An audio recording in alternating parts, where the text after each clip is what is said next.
phải đợi nó hạ rồi rồi thì hay là món thứ này nhiều xong rồi cho dùng cho gì đợi nó hạ rồi gì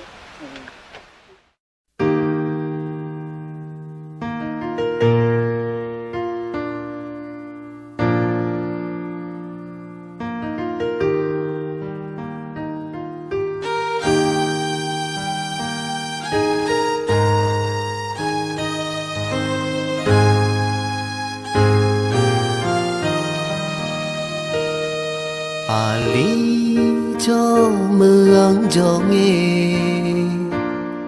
cho xa mà đâu ni xa lao nè bố xa nè là gà má cho mi nè gà mang lên nè lá nhá lý nè mà cho lo nụ sao gì mà hồ này là chỉ ở gì ở mà cái chú này là sao gì mà tay xa lỗ ngơ như mi nào ly tế cho họ này sao gì dáng chia ly tế tiêu nhớ bố xa nè là mà cho mi nè ngà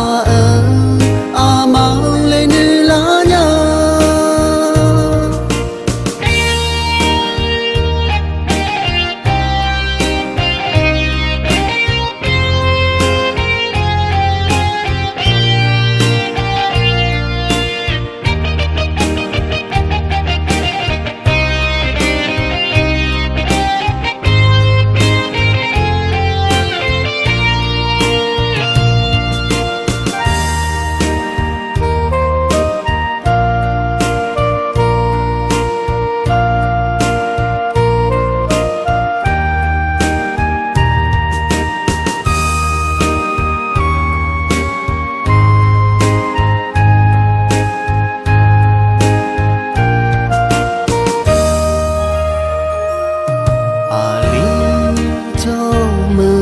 cho nghe cho xa mà đâu ni xa lao nè